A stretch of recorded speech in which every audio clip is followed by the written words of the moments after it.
It's 6:30 a.m. The alarm is blaring. You hit snooze twice before dragging yourself out of bed. You're a parent, a spouse, and a professional, all rolled into one. Your days are a blur of school runs, work deadlines, and attempts at cooking a healthy dinner. Sound familiar? This is the reality for many of us navigating the exhilarating, yet often overwhelming terrain of midlife. We're pulled in countless directions. Our families need our time and attention.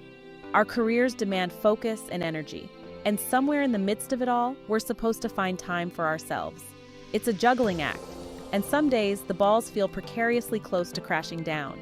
But amidst the chaos, there's a sense of purpose, of deep satisfaction that comes from nurturing the different aspects of our lives. This essay is about mastering that juggle. It's about finding strategies that work, not just in theory, but in the messy, beautiful reality of everyday life. It's about celebrating the small victories, acknowledging the challenges, and finding a path toward balance that feels authentic and sustainable. We'll explore practical tips for managing time and emotional resources. We'll delve into the importance of self-care, not as a luxury, but as a necessity. And we'll hear real-life stories from individuals who are navigating this stage with grace, resilience, and a healthy dose of humor. Join me as we unpack the complexities of midlife and discover the tools to make this juggling act a little less daunting and a lot more rewarding. Family is often at the heart of midlife. Our children may be entering adolescence or young adulthood, presenting new challenges and joys. Aging parents might require more support, adding another layer of responsibility to our already full plates. And our spouses or partners are navigating their own midlife journeys, creating a dynamic that requires constant communication and adjustment. One of the biggest challenges in this phase is meeting everyone's needs without losing ourselves in the process. It's easy to fall into the trap of putting everyone else first, sacrificing our own well-being in the name of family harmony. But this approach is unsustainable in the long run. It leads to resentment, burnout, and ultimately doesn't serve anyone well. The key is to find a balance between giving and receiving. This involves setting clear boundaries, communicating our needs assertively, and prioritizing quality time over quantity. It might mean saying no to certain commitments, even if it disappoints someone in the short term. It might mean scheduling dedicated time for ourselves, even if it means missing a family event. It also means recognizing that our needs are just as important as everyone else's. When we prioritize our own well-being, we're better equipped to show up for our loved ones with patience, compassion, and energy. We become role models for our children, demonstrating the importance of self-care and setting healthy boundaries. And we create a more sustainable dynamic within our families, one that allows everyone to thrive. For many of us, midlife is a time of professional peak. We've accumulated years of experience, developed valuable skills, and built a reputation in our field. We might be in leadership positions, mentoring younger colleagues, or pursuing entrepreneurial ventures. Our careers can be a source of immense satisfaction, providing not just financial security, but also a sense of purpose and accomplishment. However, balancing career ambitions with family and personal life can feel like a constant tug of war. The pressure to perform, climb the corporate ladder, or stay ahead of the curve can be intense. Long hours, demanding projects, and constant connectivity can take a toll on our physical and emotional health. It's easy to get caught in a cycle of overwork, neglecting our personal lives and sacrificing our well-being in the pursuit of professional success. The key is to define what success truly means to us. Is it about reaching the top of the corporate ladder? Or is it about finding fulfillment in our work, making a meaningful contribution, and having the flexibility to enjoy our lives outside of work? Redefining success on our own terms allows us to set priorities that align with our values. It might mean pursuing a passion project alongside our main job, negotiating for more flexible work arrangements, or even making a career change that better aligns with our current life stage. It's about finding a sustainable rhythm that allows us to pursue our professional goals without sacrificing our family, our health, or our sanity. It's about recognizing that career success is just one piece of the puzzle, not the entire picture. In the midst of juggling family and career demands, it's easy to let self-care fall by the wayside. We tell ourselves we don't have time, that it's selfish to prioritize our own needs. But neglecting our well-being is like running a car on empty. Eventually, we're going to break down. Self-care isn't a luxury. It's an essential component of a balanced and fulfilling life. It's about nourishing our minds and bodies, giving ourselves the space and resources to recharge and replenish. It's about making small, consistent choices that support our physical, emotional, and mental health. It might mean carving out 30 minutes for a workout, practicing mindfulness meditation, or simply taking a few deep breaths throughout the day. It might mean indulging in a hot bath, reading a good book, or spending time in nature. It's about making time for the activities that bring us joy, that help us de-stress, and that remind us to connect with ourselves. Self-care isn't about achieving perfection. It's about progress, about making conscious choices that support our well-being. It's about recognizing that we can't pour from an empty cup. When we prioritize our own well-being, we're better equipped to handle the demands of life, show up for our loved ones, and thrive in all aspects of our being. Time is a precious commodity, especially in the whirlwind of midlife. We're constantly trying to cram more into our days, squeezing in work commitments, family obligations, and hopefully, some semblance of a personal life. It's easy to feel overwhelmed, like we're always playing catch-up, never quite able to get ahead. The good news is that time management isn't about finding more time. It's about using the time we have more effectively. It's about prioritizing tasks, setting realistic goals, and learning to say no to commitments that drain our energy and don't align with our values. It's about creating systems that streamline our days, freeing up mental space and reducing decision fatigue. This might involve using a planner or calendar to schedule appointments and tasks, batching similar activities together, or setting time limits for specific tasks to prevent them from bleeding into other areas of our day. It might mean delegating tasks to others, asking for help when needed, and learning to let go of the need to control every aspect of our lives. Effective time management is about finding a rhythm that works for us, one that allows us to accomplish what needs to be done without sacrificing our well-being in the process. It's about recognizing that our time is valuable, and it's up to us to use it wisely. Midlife is often accompanied by a roller coaster of emotions. We're navigating hormonal shifts, career transitions, evolving family dynamics, and the inevitable process of aging. It's a time of reflection, of questioning our choices, and of grappling with our own mortality.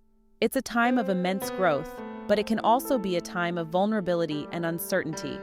The key to navigating this emotional landscape is to cultivate self-awareness and emotional resilience. It's about paying attention to our inner world, recognizing our triggers, and developing healthy coping mechanisms for stress and anxiety. It's about learning to ride the waves of emotion without getting swept away by them. This might involve practicing mindfulness, journaling, talking to a therapist, or engaging in activities that bring us joy and help us de-stress.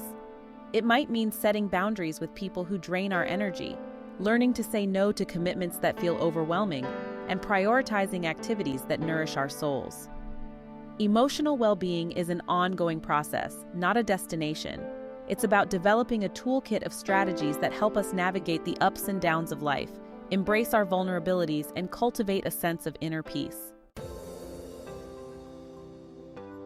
Boundaries are essential for maintaining balance in midlife. They're the invisible lines we draw to protect our time, energy, and emotional well-being. They're about knowing our limits and communicating them clearly and assertively to others.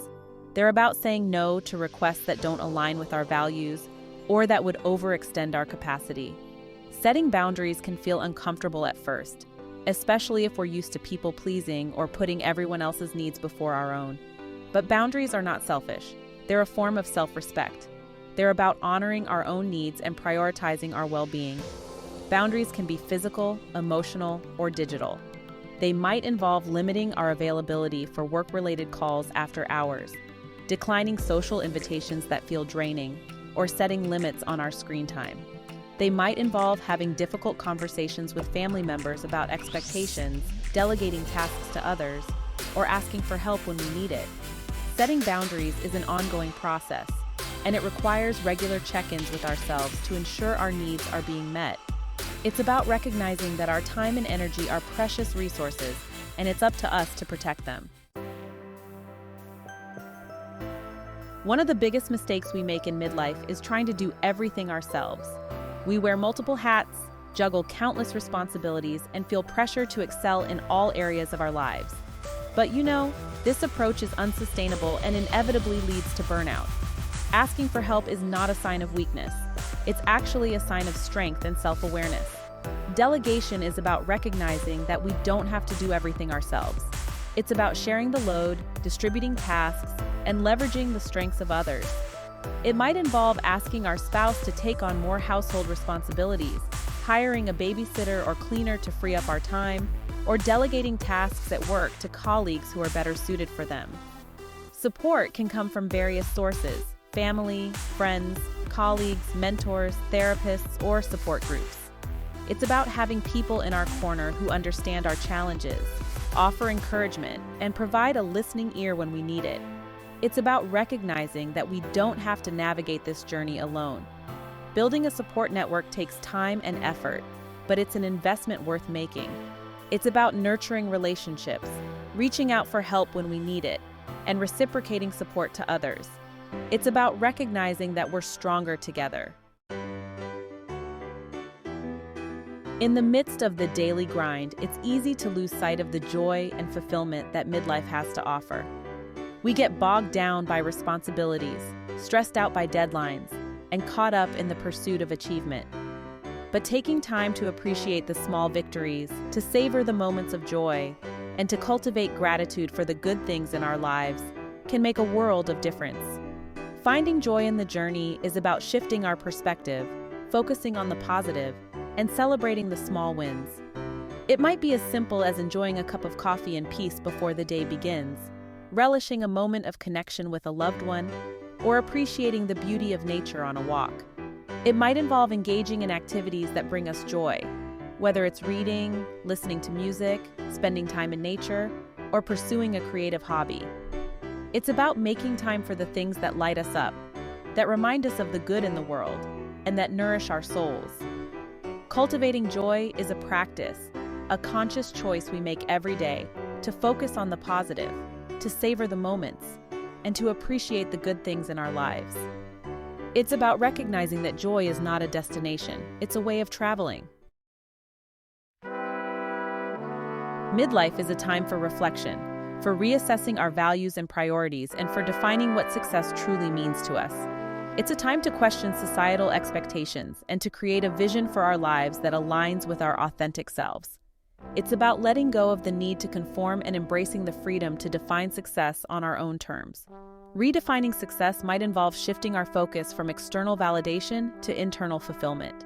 It might mean prioritizing experiences over material possessions, relationships over achievements, or well-being over status. It might involve making choices that align with our values, even if they go against conventional wisdom or societal expectations. It might mean setting boundaries with work, prioritizing family time, or pursuing passions that bring us joy, regardless of whether they generate income or recognition. It's about recognizing that success is not a one-size-fits-all concept, it's a deeply personal and evolving definition. Redefining success is an ongoing process, one that requires self-reflection, honesty, and courage. It's about letting go of limiting beliefs, embracing our authentic selves, and creating a life that feels meaningful and fulfilling. In the midst of the midlife juggle, it's easy to feel isolated and alone.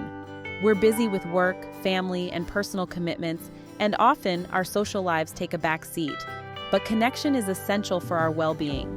It provides a sense of belonging, support, and shared experience that can help us navigate the challenges of this life stage. Building a supportive network involves nurturing existing relationships and seeking out new connections that align with our values and interests. It might involve reaching out to old friends, joining a club or group, volunteering in our community, or attending events that interest us. It's about making an effort to connect with others, to share our experiences, and to offer support in return. It's about recognizing that we don't have to go through this journey alone. Connection can take many forms: face-to-face interactions, phone calls, video chats, or online communities. The key is to find ways to connect that feel authentic and fulfilling, that provide a sense of belonging, and that offer support and encouragement when we need it most.